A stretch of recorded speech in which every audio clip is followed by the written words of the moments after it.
बारे में, और उसमें में हमने आपको मात्रक तक बताया था, सेल्सियस, केल्विन और आपका फ़ारेनहाइट। आज हेडिंग कर लीजिए सबको ही, आज हम लोग पढ़ेंगे तापमापी के बारे में। हेडिंग कर लीजिए सबको ही, आज हम लोग पढ़ेंगे तापमापी के बारे में। थर्मोमीटर, थर्मोमीटर, थर्मोमीटर के बारे में पेपर में क्वेश्चन पूछे जाते हैं, तो उनके बारे में हम लोगों को समझना है कि क्या होता है, क्या किया जाता है और किसमें किसका उपयोग किया जाता है। तो सबको पता है कि थर्मामीटर से क्या करते हैं, हम ताप को मापते हैं, है ना। टेम्परेचर किससे हम मापते हैं, थर्मोमीटर से। थर्मोमीटर अलग अलग टाइप के होते हैं और उनमें अलग अलग चीज़ों का उपयोग किया जाता है, जैसे द्रव तापमापी, लिक्विड थर्मोमीटर। अभी लिखना नहीं है, इसमें बहुत सारी चीज़ें हैं समझने के लिए, अभी लिखना नहीं है। थर्मोमीटर से हम ताप ज्ञात करते हैं, जैसे एग्जांपल के लिए कई सारे तापमापी हैं। द्रव तापमापी हो गया आपका, गैस तापमापी हो गया, डॉक्टरी तापमापी हो गया, डॉक्टरी तापमापी, जैसे आपका हो गया तापयुग्म तापमापी, तापयुग्म तापमापी, बातें नहीं कीजिए। प्लैटिनम प्रतिरोध तापमापी, प्लैटिनम प्रतिरोध तापमापी, ये सभी तापमापी के नाम हैं और जिनमें पेपर में क्वेश्चन पूछे जाते हैं। प्लैटिनम प्रतिरोध तापमापी, और एक लास्ट है आपका पायरोमीटर। अभी अभी बताया था कि पायरोमीटर क्या करते हैं, नहीं, पायरोमीटर उच्च ताप ज्ञात करते हैं ना। दूर स्थित जो पिंड होते हैं उनका ताप ज्ञात करने के लिए हम किसका उपयोग करते हैं, पायरोमीटर से। चलिए अब ये सबको समझते हैं, क्योंकि इनमें से क्वेश्चन क्या बनते हैं, पहले ये समझिए किनसे क्या ज्ञात किया जाता है, मतलब किस प्रकार का टेम्परेचर ज्ञात करते हैं। अब ऐसा तो नहीं है ना कि डॉक्टरी तापमापी लेके आप किसी पानी का तापमान ज्ञात कर सकते हैं, नहीं। डॉक्टरी तापमापी से हम क्या करते हैं, हम लोग अपने शरीर का टेम्परेचर ज्ञात करते हैं ना। तो सबके लिए, गैस के लिए अलग टेम्परेचर तापमापी बनाया गया है, द्रव के लिए अलग तापमापी बनाया गया है। तो इनमें किन किन चीज़ों का उपयोग टेम्परेचर ज्ञात करने के लिए किया जाता है, ये पेपर में पूछा जाता है। तो सबसे बात करते हैं, सबसे पहले लिक्विड थर्मोमीटर। हम लिक्विड थर्मोमीटर से किसी भी द्रव का हम ताप ज्ञात करते हैं, लिक्विड का टेम्परेचर ज्ञात करते हैं। और द्रव तापमापी में हम दो चीज़ों का उपयोग करते हैं, एक है आपका पारा और एक है आपका अल्कोहल। हमारा ये जो थर्मामीटर है, इनमें हम किन दो चीज़ों का प्रयोग करते हैं, पारा या अल्कोहल। अगर पारे वाला थर्मामीटर है, द्रव तापमापी है, तो आपको याद रखना है कि पारा जो होता है ये आपका द्रव तापमापी निम्न ताप के मापन के लिए किया जाता है। और पारा जो होता है हमारा -39 डिग्री सेल्सियस पर जम जाता है। क्या करता है, -39 डिग्री सेल्सियस पे जम जाता है, मतलब इसका फ्रीजिंग पॉइंट कितना है, -39 डिग्री सेल्सियस। और हमारा जो अल्कोहल होता है ये जमता है -115 डिग्री सेल्सियस पर। कितने जमता है, -115 डिग्री सेल्सियस, मतलब अल्कोहल का जो फ्रीजिंग पॉइंट है वो कितना है, -115 डिग्री सेल्सियस। तो हम देख पा रहे हैं कि हम पारे से केवल आपका निम्न ताप का, कम ताप का मापन करेंगे, और उससे भी कम ताप का मापन हम किससे कर सकते हैं, अल्कोहल से। क्योंकि -115 -39 से बड़ा है कि छोटा, हाँ, और ये सबसे ज़्यादा निम्न ताप का है ना, ये और ज़्यादा निम्न ताप है। तो याद रखेंगे कि हम निम्न ताप के मापन के लिए, द्रव के निम्न ताप के मापन के लिए हम द्रव तापमापी का यूज़ करते हैं। हम अगर पारे वाले तापमापी का यूज़ कर रहे हैं तो पारे का हमारा फ्रीजिंग पॉइंट कितना होता है, -39 डिग्री सेल्सियस। अगर हम अल्कोहल वाले का उपयोग कर रहे हैं तो अल्कोहल का फ्रीजिंग पॉइंट कितना होता है, -115 डिग्री सेल्सियस। इसलिए हम ज़्यादातर किस प्रकार के निम्न ताप के लिए उपयोग करते हैं, आपके अल्कोहल वाले द्रव तापमापी का। फिर बात करते हैं गैस तापमापी। गैसों के ताप के मापन हेतु हम गैस तापमापी का यूज़ करते हैं, और इसमें दो प्रकार की गैसें यूज़ की जाती हैं। एक है आपका हाइड्रोजन और एक है आपका नाइट्रोजन। ठीक है, याद रखेंगे हम दो प्रकार का गैस का यूज़ करते हैं गैस तापमापी में। एक हो गया हाइड्रोजन और एक हो गया आपका नाइट्रोजन। हाइड्रोजन से हम केवल 500 डिग्री सेल्सियस तक का तापमान ज्ञात कर सकते हैं, लेकिन नाइट्रोजन जो होता है इसे हम 1500 डिग्री सेल्सियस तक का तापमान क्या कर सकते हैं, ज्ञात कर सकते हैं। याद रखिएगा कि हमारा जो गैस तापमापी है ये गैसों का ताप मापन करता है और इसमें हम हाइड्रोजन और नाइट्रोजन का उपयोग करते हैं। हाइड्रोजन हमारा कितने डिग्री सेल्सियस तक ताप ज्ञात करेगा, 500 डिग्री सेल्सियस तक, और नाइट्रोजन 1500 डिग्री सेल्सियस तक। फिर आते हैं आपके डॉक्टरी तापमापी में। डॉक्टरी तापमापी में आप सब ने डॉक्टरी तापमापी देखा होगा, थर्मोमीटर सब ने यूज़ भी किया होगा। एक पतला सा कांच के जैसा रहता है और आपने शायद देखा हो तो ये ऐसी इसकी संरचना रहती है, होता है ना, और यहाँ पे स्केल बनी रहती है और इस स्केल के बीच में लिक्विड भरा रहता है ना। वो लिक्विड कौन सा होता है, पारा। याद रखेंगे डॉक्टरी तापमापी में कौन सा लिक्विड भरा होता है, पारा। और हम डॉक्टरी तापमापी से कितने तक का तापमान ज्ञात करते हैं, बताइए।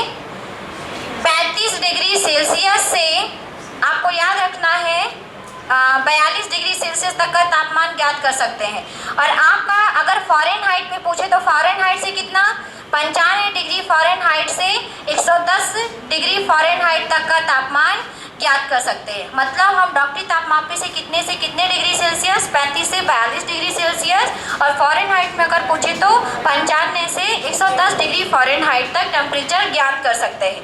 आप सबने सुना होगा ना कि किसी को 110 बुखार था, किसी 105 डिग्री सेल्सियस नहीं होता, 105 क्या होता है, फ़ारेनहाइट होता है ना। डिग्री सेल्सियस में तो जल जाएगा, जल तो 50 में ही जाते हैं, तो 110 तो बहुत हो गया है ना, सेल्सियस पे नहीं, केवल आपका फ़ारेनहाइट पे। तो याद रखेंगे कि आपका जो ये डॉक्टरी तापमापी होता है इसकी खास बात, पेपर में क्वेश्चन पूछा जाता है कि डॉक्टरी तापमापी में एक लाल निशान बना होता है, आपने देखा होगा कि कभी, तो बीच में एक लाल निशान बना होता है और वो लाल निशान किस डिग्री सेल्सियस पे बना होता है, 37 डिग्री सेल्सियस पे। और अगर वहीं पे फ़ारेनहाइट पूछे तो किस फ़ारेनहाइट पे बना होगा, 98.4 डिग्री फ़ारेनहाइट पे। और ये मनुष्य का क्या होता है, सामान्य तापमान होता है। हम लोगों का नॉर्मल टेम्परेचर कितना होता है, सेल्सियस में कितना होता है, 37 डिग्री सेल्सियस, और फ़ारेनहाइट में कितना होता है, 98.4 डिग्री। इसलिए इस तापमान पर हमारा लाल निशान बना होता है जो कि ये बताता है कि मनुष्य का क्या है, सामान्य तापमान है, ठीक है। और वैसे हम ज्ञात कितने से कितना कर सकते हैं, 35 से 42 डिग्री सेल्सियस, और फ़ारेनहाइट में कितने से कितना, 95 से 110। अगर मान लीजिए 37 डिग्री सेल्सियस या 98.4 डिग्री फ़ारेनहाइट से तापमान अधिक हो जाए या पारा ऊपर चला जाए तो क्या होगा, उस व्यक्ति को बुखार होगा। बस यही चीज़ ना हुआ कि अगर सामान्य तापमान से टेम्परेचर ऊपर जा रहा है मतलब उस व्यक्ति को क्या होगा, बुखार होगा। चलिए अब आते हैं तापयुग्म तापमापी। तापयुग्म तापमापी एक प्रभाव पर आधारित है जिसका नाम है सीबेक प्रभाव। कौन सा प्रभाव आधारित है ये, सीबेक प्रभाव। और इससे हम याद रखेंगे तापयुग्म तापमापी से हम ज्ञात करते हैं -200 डिग्री सेल्सियस से आपका 1500 डिग्री सेल्सियस तक का तापमान। कितने से कितना, -200 डिग्री सेल्सियस से 1500 डिग्री सेल्सियस तक का तापमान हम इसमें ज्ञात करते हैं। किसका तापमान ज्ञात करते हैं तापयुग्म तापमापी से, अभी तो ये मनुष्य का था, है ना, जानवरों का था, ये गैस के लिए था, ये द्रव के लिए था, ये किसके लिए है, इंग्लिश में इसको कहते हैं थर्मोकपल थर्मोमीटर। किसका तापमान इससे ज्ञात करेंगे, बताइए, ये आप ही बताएंगे, हमने इंग्लिश में बता दिया थर्मोकपल थर्मोमीटर। और ये इससे हम ज्ञात करते हैं -200 डिग्री सेल्सियस से 1500 डिग्री सेल्सियस तक का तापमान। फिर आते हैं प्लैटिनम प्रतिरोध तापमापी, प्लैटिनम रेजिस्टेंस आपका थर्मोमीटर। इससे हम जितने भी प्रतिरोध होते हैं, प्रतिरोध का मात्रा ओम, तो हमारे जितने भी विद्युत में उत्पन्न होने वाला प्रतिरोध होता है उसमें उपस्थित जो टेम्परेचर होता है वो हम प्लैटिनम प्रतिरोध तापमापी से ज्ञात करते हैं। और इसमें लगभग 1200 डिग्री सेल्सियस तक का तापमान ज्ञात कर सकते हैं। सबसे इम्पॉर्टेंट और जो हर बार पेपर में पूछा जाता है, याद रखेंगे पायरोमीटर। पायरोमीटर से हम क्या ज्ञात करते हैं, तो याद रखेंगे पायरोमीटर से हम दूर स्थित जो पिंड होते हैं या फिर कह सकते हैं जो आकाशीय पिंड होते हैं, है ना, उनके माध्यम से उनका जो तापमान है वो हम किससे ज्ञात करते हैं, पायरोमीटर। पायरोमीटर में 800 डिग्री सेल्सियस से ऊपर का तापमान ज्ञात करते हैं। मतलब बहुत अधिक टेम्परेचर ज्ञात करने के लिए हम किसका यूज करते हैं? पायरोमीटर का। ठीक है, ठीक है। अगर सूर्य का टेम्परेचर ज्ञात करना हो तो क्या हम इनसे उपयोग करेंगे? नहीं, हम किसका उपयोग करेंगे? पायरोमीटर का। सूर्य के पास जाके थर्मामीटर नहीं लगाते हैं, सूर्य से आने वाली किरण जो होती है ना, उसका टेम्परेचर माप के हम उस वहाँ के तापमान का पता लगा लेते हैं। तो याद रखेंगे कि पायरोमीटर से हम क्या करते हैं? उच्च ताप का मापन करते हैं। लगभग कितने डिग्री सेल्सियस से ऊपर? 800 डिग्री सेल्सियस। 800 डिग्री सेल्सियस के नीचे का तापमान इसमें नहीं ज्ञात करते। ठीक है, 800 डिग्री सेल्सियस से ऊपर का तापमान ज्ञात कर सकते हैं, क्योंकि 800 डिग्री सेल्सियस के ऊपर के तापमान वाले ही विकिरण उत्पन्न करते हैं। विकिरण मतलब किरणें, है ना, किरणें उत्पन्न करते हैं। और भाई जिनकी किरणें होगी उनकी किरणों से तो हम उनका टेम्परेचर ज्ञात करेंगे। तो याद रखेंगे कि उच्च ताप माप के लिए हम किसका यूज करते हैं? पायरोमीटर। फिर से समझिएगा, द्रव तापमापी क्या है? द्रव तापमापी से हम निम्न ताप का मापन करते हैं। इसमें हम पारे और अल्कोहल का उपयोग करते हैं। पारा जो है हमारा -39 डिग्री सेल्सियस पे जम जाता है और अल्कोहल हमारा -115 डिग्री। और निम्न ताप के मापन के लिए द्रव तापमापी में अधिकतम किसका उपयोग किया जाता है? अल्कोहल का। फिर आता है आपका गैस तापमापी। गैस तापमापी में आपका दो चीज़ों का उपयोग करते हैं, एक है हाइड्रोजन और एक है नाइट्रोजन। हाइड्रोजन से हम कितना ताप ज्ञात कर सकते हैं? 500 डिग्री सेल्सियस तक, और नाइट्रोजन से 15। हम ये कह सकते हैं क्या यहाँ पे कि नाइट्रोजन जो हमारा होता है वो उच्च ताप के लिए भी उपयोग किया जा सकता है, क्योंकि यहाँ पे हम देख रहे हैं ये 1500 डिग्री सेल्सियस तापमान देता है। फिर है आपका डॉक्टरी तापमापी। इसमें हम पारा का उपयोग करते हैं और ये हमारा 35 डिग्री सेल्सियस से 42 डिग्री सेल्सियस या 95 डिग्री फ़ारेनहाइट से 110 डिग्री फ़ारेनहाइट तक का तापमान ज्ञात करते हैं। और यहाँ पर इस थर्मामीटर में लाल निशान बना होता है, कहाँ पर? 37 डिग्री सेल्सियस या 98.4 डिग्री फ़ारेनहाइट पर, और जो कि ये मनुष्य का क्या होता है? नॉर्मल टेम्परेचर होता है। और अगर इस टेम्परेचर से तापमान अधिक होता है किसी व्यक्ति का तो उसको क्या होता है? फीवर होता है। अब आते हैं तापयुग्म तापमापी। ये आपके सीवेक प्रभाव पर आधारित है और इससे हम कितना तापमान ज्ञात करते हैं? -200 डिग्री सेल्सियस से 1500 डिग्री सेल्सियस। ये माइनस नहीं है, ठीक है। आपका -200 डिग्री सेल्सियस से 1500 डिग्री सेल्सियस तक का तापमान हम किससे ज्ञात करते हैं? तापयुग्म तापमापी। फिर आते हैं प्लैटिनम प्रतिरोध। जितने भी प्रतिरोध वाले होते हैं, विद्युत प्रतिरोध वाले, उनका टेम्परेचर हम इससे ज्ञात करते हैं। लगभग कितना टेम्परेचर ज्ञात कर सकते हैं? 1200 डिग्री सेल्सियस तक का। फिर आता है पायरोमीटर। इसका उपयोग हम दूर स्थित पिंडों के उच्च ताप का मापन करने में करते हैं और इससे हम कितना डिग्री सेल्सियस? 800 डिग्री सेल्सियस तक के 800 डिग्री सेल्सियस से अधिक का तापमान हम इससे ज्ञात करते हैं। चलिए लिखिए,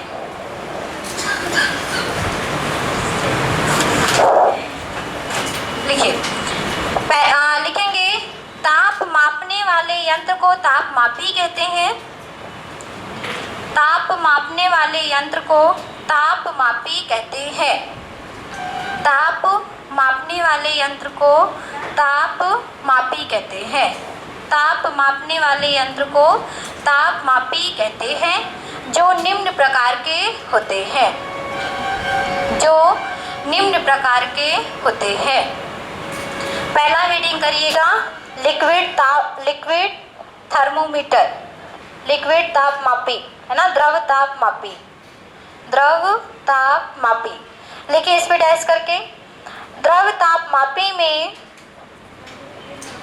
द्रव तापमापी हेडिंग कर लीजिए और लिखिए, द्रव तापमापी में पारा या अल्कोहल का उपयोग किया जाता है। द्रव तापमापी में पारा या अल्कोहल का उपयोग किया जाता है। पारा या अल्कोहल का उपयोग किया जाता है। पारा -39 डिग्री सेल्सियस पर, पारा -39, पारा -39 डिग्री सेल्सियस पर जम जाता है तथा अल्कोहल -115 डिग्री सेल्सियस पर जमता है तथा अल्कोहल -115 डिग्री सेल्सियस पर जमता है। इसलिए अल्कोहल -115 डिग्री सेल्सियस पर जमता है, इसलिए अल्कोहल तापमापी का प्रयोग, इसलिए अल्कोहल का सूत्र क्या होता है? OH ये कौन सा सूत्र है? C2H5OH, ये किसका बोलते हैं? Ethyl alcohol. नहीं पता है? C2H5OH alcohol. अगर नॉर्मल जो आपका पीने वाला अल्कोहल है ये एथिल अल्कोहल है ना। और मेथिल अल्कोहल को नहीं पीते क्योंकि मेथिल अल्कोहल जहरीला होता है ना। आगे समझ में कि नहीं आए समझ में? चलो लिखो। अल्कोहल तापमापी का उपयोग निम्न ताप के मापन में किया जाता है। अल्कोहल तापमापी का उपयोग निम्न ताप के मापन में किया जाता है। अल्कोहल तापमापी का उपयोग निम्न ताप के मापन में किया जाता है। अगला हेडिंग करिए, गैस तापमापी। गैस तापमापी लिखिए। गैस तापमापी में हाइड्रोजन तथा नाइट्रोजन का उपयोग किया जाता है। गैस तापमापी में हाइड्रोजन तथा नाइट्रोजन का उपयोग किया जाता है। हाइड्रोजन तथा नाइट्रोजन का उपयोग किया जाता है। हाइड्रोजन का प्रयोग करने पर आगे लिखे, हाइड्रोजन का प्रयोग करने पर 500 डिग्री सेल्सियस, हाइड्रोजन का प्रयोग करने पर 500 डिग्री सेल्सियस तक तथा नाइट्रोजन का प्रयोग करने पर, हाइड्रोजन का उपयोग करने पर 500 डिग्री सेल्सियस तक तथा नाइट्रोजन का प्रयोग करने पर 1500 डिग्री सेल्सियस तक का तापमान के मापन किया जा सकता है। हाइड्रोजन का उपयोग करने पर 500 डिग्री सेल्सियस तक तथा नाइट्रोजन का उपयोग करने पर 1500 डिग्री सेल्सियस तक के ताप का मापन किया जा सकता है। आप लिखेंगे डॉक्टरी तापमापी। 1500 डिग्री सेल्सियस तक के ताप का मापन किया जा सकता है। 1500 डिग्री सेल्सियस तक के ताप का मापन किया जा सकता है। अगला हेडिंग करिए, डॉक्टरी तापमापी। डॉक्टरी तापमापी, डॉक्टरी थर्मोमीटर लिखिए इस पे डैश करके। मानव तथा जानवरों के शरीर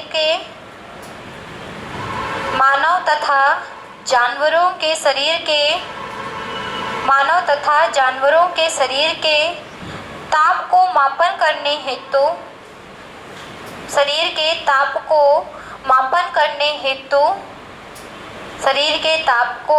मापन करने हेतु यह थर्मामीटर बनाया गया।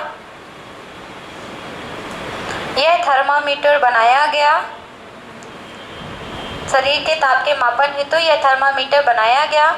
इसमें पारे का उपयोग किया जाता है।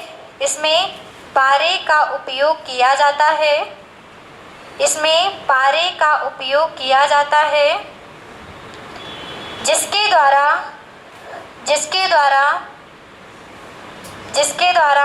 35 डिग्री सेल्सियस से 42 डिग्री सेल्सियस, सामने देख के लिख लीजिए। जिसके द्वारा 35 डिग्री सेल्सियस से 42 डिग्री सेल्सियस या 95 डिग्री फ़ारेनहाइट से 110 डिग्री फ़ारेनहाइट, 35 डिग्री सेल्सियस से 42 डिग्री सेल्सियस या 95 डिग्री फ़ारेनहाइट से 110 डिग्री फ़ारेनहाइट तक के ताप का मापन किया जाता है। 110 डिग्री फ़ारेनहाइट तक के ताप का मापन किया जाता है। 110 डिग्री फ़ारेनहाइट तक के ताप का मापन किया जाता है। इस थर्मामीटर में आगे लिखेंगे, इस थर्मामीटर में 37 डिग्री सेल्सियस, इस थर्मामीटर में 37 डिग्री सेल्सियस या 98.4 डिग्री फ़ारेनहाइट, 37 डिग्री सेल्सियस या 98.4 डिग्री फ़ारेनहाइट पर लाल निशान लगा होता है। 98.4 डिग्री फ़ारेनहाइट पर लाल निशान लगा होता है। जो मानव का सामान्य तापमान व्यक्त करता है, जो मानव का सामान्य तापमान व्यक्त करता है, नॉर्मल टेम्परेचर प्रेजेंट करता है, जो मानव का सामान्य ताप व्यक्त करता है। मतलब मानव का जो नॉर्मल टेम्परेचर है वो कितना है, 37 डिग्री सेल्सियस से 37 डिग्री सेल्सियस या 98.4 डिग्री। केल्विन में कितना होता है, 210 310 केल्विन। कितना होता है केल्विन में, 310। देखिए सेल्सियस में कितना होता है, 37, और फ़ारेनहाइट में कितना होता है, 98.4, और केल्विन में कितना होता है, 310 केल्विन। चले अगला लिखिए अब हेडिंग करके, ताप युग्म तापमापी। हिंदी में लिखे ताप युग्म तापमापी, थर्मोकपल थर्मोमीटर, ये लिखा हुआ है।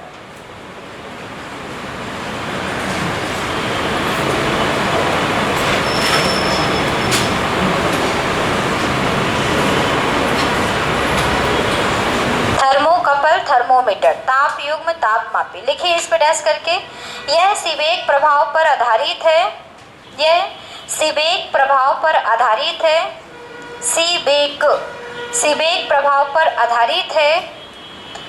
इस तापमापी के द्वारा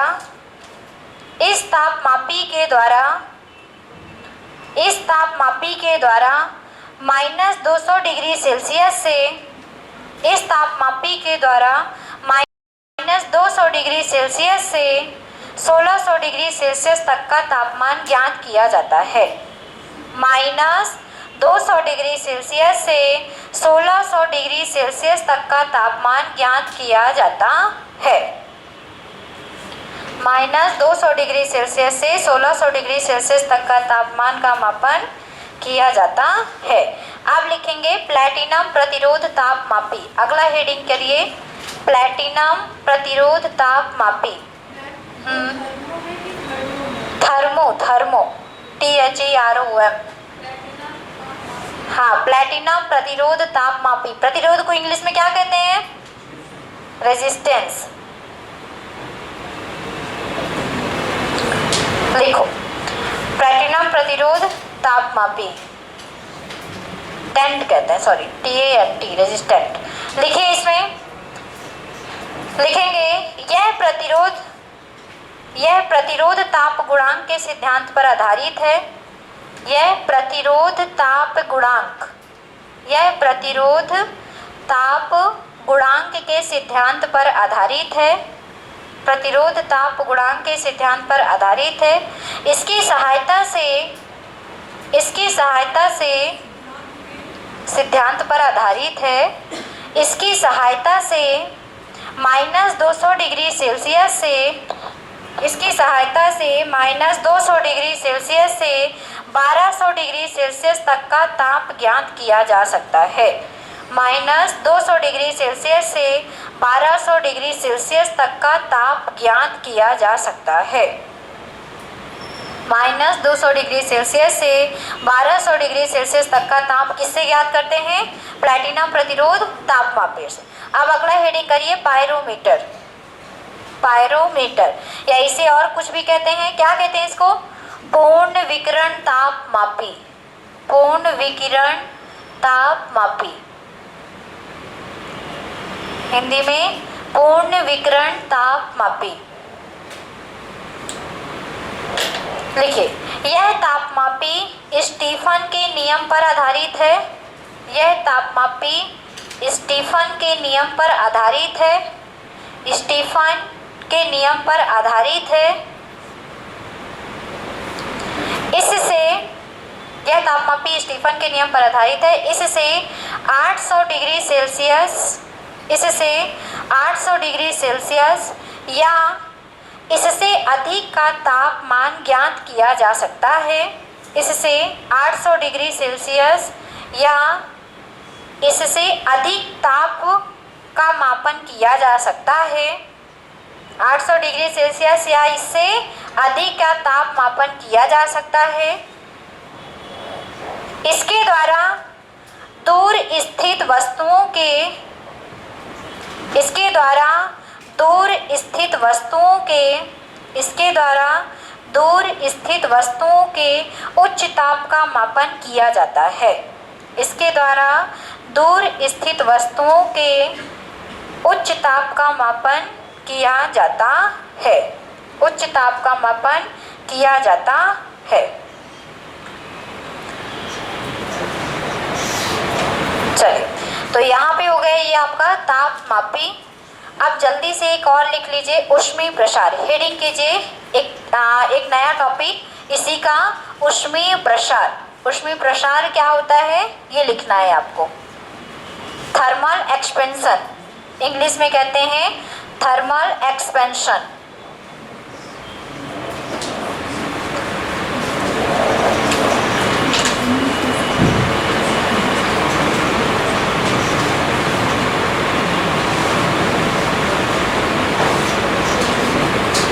ऊष्मीय प्रसार,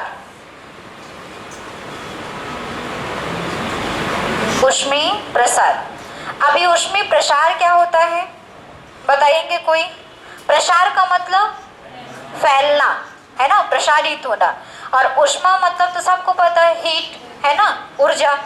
तो एक बात समझिएगा, अगर हम किसी वस्तु को, ठोस को या द्रव को या गैस को, किसी भी वस्तु को, अगर आप एक एग्जाम्पल वाइज समझते हैं अभी, ठीक है। आपने मान लीजिए बर्फ का टुकड़ा लिया या फिर समझ लो गुड़ ले लिया। अभी भूख लगी तो गुड़ ले लेते हैं, ठीक है। तो गुड़ ले लिया, तो गुड़ कैसा होता है? ठोस होता है। और जैसे ही आप कढ़ाई में गुड़ को डालते हैं और थोड़ा सा टेम्परेचर देते हैं तो क्या होता है? पिघल जाता है। तो आपने क्या किया है, उस गुड़ को ऊष्मा दी है, और ऊष्मा दी तो उसका क्या हो गया? बह गया नहीं, प्रसार हो गया, है ना। तो आपका यही है ऊष्मीय प्रसार। मतलब किसी भी ठोस, द्रव या गैस को अगर आप ऊष्मा देते हैं तो उसके लंबाई, उसके क्षेत्रफल, ठीक है, उसके लंबाई क्षेत्रफल में क्या हो जाता है? प्रसार हो जाता है, मतलब उसके परिवर्तन हो जाता है। तो किसी भी वस्तु को ऊष्मा देने पर उनके लंबाई, क्षेत्रफल, इन सभी में जो परिवर्तन होता है वही उसका क्या कहलाता है? ऊष्मीय प्रसार। और ये प्रसार मुख्यतः 3 प्रकार का होता है। एक होता है रेखीय प्रसार, एक होता है आपका क्षेत्रीय प्रसार, और एक होता है आपका आयतन प्रसार। ठीक है, 3 प्रकार का प्रसार होता है। अब ये पेपर में नहीं आता, पेपर में ये आता है इसके एग्जाम्पल, समझिएगा। गर्मी, अब एग्जाम्पल वाइज समझते हैं हर चीज़ों को जो एग्जाम्पल पेपर में आते हैं। आप सबके घर के पास खंबे लगे हुए हैं और खंभों में क्या लगा है? तार लगा हुआ है ना, बिजली का तार और भी कोई तार, ठीक है। तो कपड़े वाली तार नहीं, ठीक है, ये बिजली वाली तार की बात हो रही है अभी। तो खंभों पे मान लीजिए आपके बिजली के तार लगे हुए हैं, तो आप एक परिवर्तन हमेशा अपनी आंखों से देखते हैं, नॉर्मल सा है। आप देखते हैं कि गर्मी के टाइम पे जो तार होते हैं वो लटकने लगते हैं, ऐसा लगता है जैसे झूला झूल रहे हैं, है ना। लेकिन ऐसा करना नहीं। ऐसा क्यों होता है और ऐसा क्यों होता है ये आपको बताना। मान लो ठंडी के टाइम पे यही तार अपने आप टाइट हो जाती है और गर्मी के टाइम पे यही तार आके लटक जाती है, ऐसा क्यों होता है? गर्मी के टाइम पे उसे हीट मिलती है जिसके कारण से उसके लंबाई में क्या हो जाता है? परिवर्तन, मतलब लंबाई में क्या हो जाती है? वृद्धि हो जाती है। तो यहाँ पे ये क्वेश्चन आता है कि बताइए खंभों के तार गर्मी के टाइम पे लटके हुए होते हैं, क्यों? क्योंकि उसमें क्या होता है? ऊष्मीय प्रसार होता है ना। आ गया समझ में? अच्छा चलो एक दूसरा एग्जाम्पल समझते हैं। ट्रेन में सब कोई चढ़े हुए ना, सब ट्रेन में घूम कर आए हैं कहीं ना कहीं से। चलो, तो आपने देखा है ट्रेन की पटरी, कि ट्रेन ही बस देखो, पटरी भी देखा है। तो ट्रेन की पटरी में लोहे के ऐसे ऐसे, है ना, सीट बिछी हुई होती है और बीच में गिट्टी डाली हुई होती है। ऐसा ही होता ना, मैं भूल तो नहीं गई ना, है ना, ऐसा ही होता है। तो आपको याद रखना है, चलो अब बातें नहीं करो, है ना। जहाँ पे इनका जॉइंट बना होता है यहाँ पे थोड़ा सा गैप दिया हुआ होता है, हमेशा इनके जॉइंट के पास थोड़ा सा गैप दिया होता है, क्योंकि जब ट्रेन इस पर चलेगी तो ट्रेन चलेगी तो क्या होगा? ऊष्मा मिलेगी ना। कोई सी के ऊपर घर्षण किया जाए तो क्या होता है? ऊष्मा मिलती है। और ये लोहे की पटरी होती है कि लकड़ी की होती है? अरे लकड़ी की जल जाएगी, नहीं लगाना है ना। चलो, तो लोहे की पटरी पर अब लोहे को लगातार उष्मा देंगे तो उसमें भी क्या होगा, प्रसार होगा, ऊष्मीय प्रसार होगा। तो यहाँ पे जो ज्वाइंट बने होते हैं तो इनके पास थोड़ा सा गैप क्यों दिया जाता है, क्योंकि इसमें ऊष्मीय प्रसार होता है जिसके कारण से इनके क्षेत्रफल में क्या हो सकती है, वृद्धि। और अगर हम गैप नहीं देंगे तो ये एक दूसरे के ऊपर आ जाएंगे ना, और ऊपर आ जाएंगे तो फिर ट्रेन पलट जाएगी, ऐसा है क्या, है ना, बाहर हो जाएगी, पटरी से क्या हो जाएगी, बाहर हो जाएगी। आया समझ में ऐसा क्यों करते हैं, है ना। आ गया तार वाला तो समझ में सबको आ गया होगा क्योंकि सब देखते रहते हो इसको। डायरेक्टली ऐसे एग्जाम्पल आ जाएगा, ये परिभाषा नहीं पूछता है, एग्जाम्पल पूछ लेगा कि बताइए बिजली के तारों के खंभों के बीच हमेशा डोरियों को थोड़ा ढीला क्यों रखा जाता है या कड़ा क्यों किया जाता है। तो ढीला ठंडी के टाइम के लिए रखा जाता है, क्योंकि अगर हम ढीला नहीं रखेंगे तो ठंडी के टाइम पे वो टाइट होकर क्या हो सकते हैं, टूट सकते हैं। हाँ, क्वेश्चन यही आएगा। हाँ, मतलब पूछ लेगा कि दो तारों के बीच तारों को थोड़ा सा ढीला क्यों रखते हैं, तो आपको याद रखना है क्योंकि उनके बीच क्या होता है, ऊष्मीय प्रसार होता है जिसके कारण से वो टाइट होकर टूट ना जाए। एग्जाम्पल वाइज पे आपके जो ऑप्शन होते हैं उस पर डिपेंड करते हैं कि वहाँ पे कैसा दिया हुआ है आंसर, ठीक है। लेकिन आता क्या है इसमें, एग्जाम्पल। लिखिए इसके बारे में, आया कुछ समझ में कि नहीं आया। अच्छा एक बात बताओ, एक बात और बताओ, चलो। कांच के गिलास में सबने चाय कभी कभी पी होगी, है ना। तो अगर आपने मान लो नहीं पी, छोड़ो नहीं पीते आप चाय, डाइटिंग कर रहे हैं, अलग मैटर है ना। तो अभी समझना, कांच के गिलास में आपने सुना होगा कि बहुत गर्म चीजें नहीं डालनी चाहिए, क्यों, क्योंकि कांच की गिलास टूट सकती है। ऐसा क्यों कि कांच की गिलास टूट जाएगी, उष्मा। देखिए अगर आप कांच के गिलास पर कोई गर्म चीज डालते हैं, अब कभी कभी कांच की गिलास टूटती नहीं है लेकिन अंदर से क्या हो जाती है, चिटक जाती है, होती है ना, क्या होती है, चिटक जाती है। क्योंकि जैसे आपने इसमें कोई गर्म पदार्थ डाला तो गर्म पदार्थ में क्या थी, उष्मा, हीटनेस थी, और वो हीटनेस बाहर आने के लिए बार बार क्या हो रही थी, उतावली हो रही थी। तो उतावली होने के कारण ये कांच का गिलास थोड़ा सा मोटा था, तो अंदर तो उष्मा का प्रसार हो गया लेकिन बाहर तक उसका उष्मा नहीं आ पाया, जिसके कारण से कांच केवल चिटकी है ना कि टूटी है। तो अगर पेपर में ये आ जाए कि बताइए गर्म पानी डालने या गर्म चाय डालने पर कांच की गिलास चिटक क्यों जाती है, क्योंकि उष्मा का क्या होता है, उसमें प्रसार होता है। आ गया सबको एग्जाम्पल समझ में। चलिए लिखिए इसके बारे में।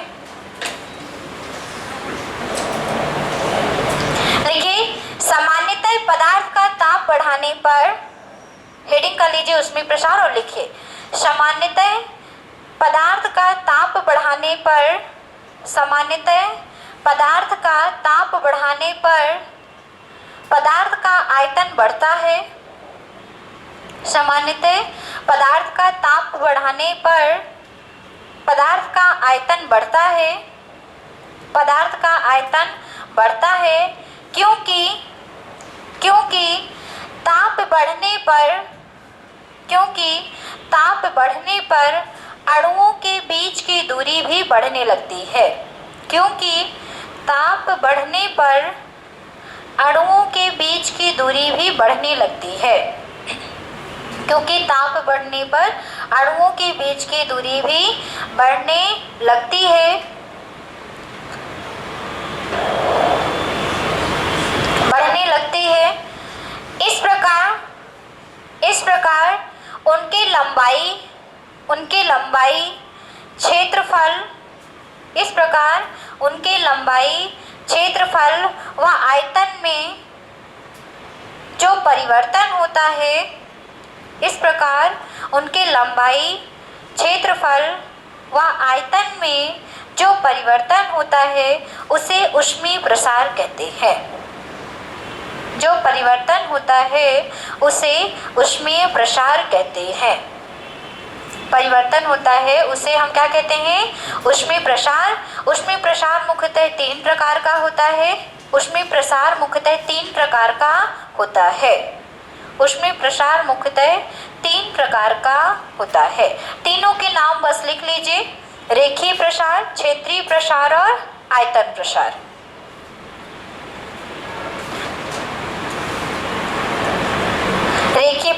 ऊष्मीय प्रसार और आयतन प्रसार।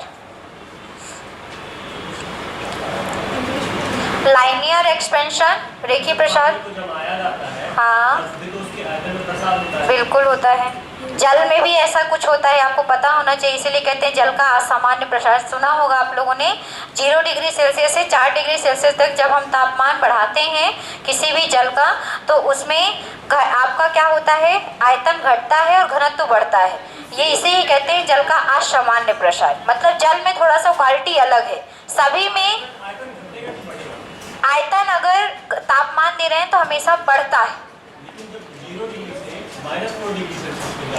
हाँ, लेकिन उस टाइम पे घटता है, क्योंकि जल का एक अलग से गुण होता है। इसी को हम कहते हैं जल का असामान्य प्रसार। मतलब सभी में ऐसा होता है, सब में केवल एक रूल चलता है, ताप बढ़ाने पर क्या होगा, आयतन भी बढ़ेगा। लेकिन हमारा एक जल ऐसा, उसके पास एक ऐसा गुण है कि जब उसे हम 0 डिग्री सेल्सियस से 4 डिग्री सेल्सियस तक गर्म करते हैं तो उसका आयतन घटता है। सबका आयतन बढ़ता है, उसका आयतन क्या होता है, घटता है। इसे ही हम कहते हैं जल का असामान्य प्रसार। हाँ, क्या पूछ रहे थे? लाइनियर एक्सपेंशन पहला। दूसरा है क्षेत्रीय, आपका क्षेत्रीय प्रसार, जिसे हम कहते हैं सुपरफिशियल एक्सपेंशन। Superficial expansion.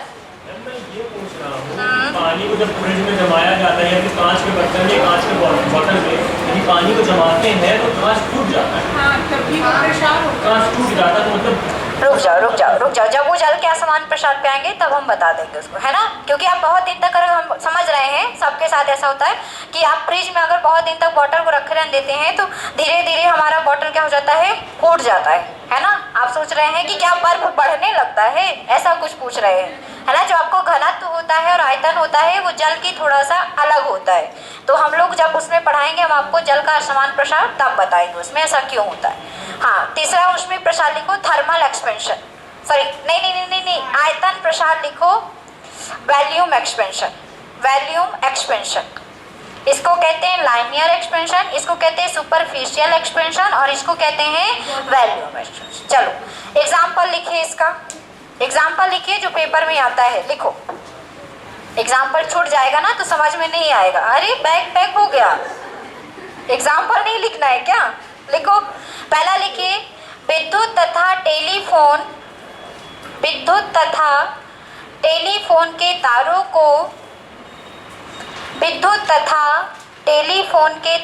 को दो खंभों के बीच कुछ ढीला रखा जाता है। विद्युत तथा टेलीफोन के तारों को दो खंभों के बीच कुछ ढीला रखा जाता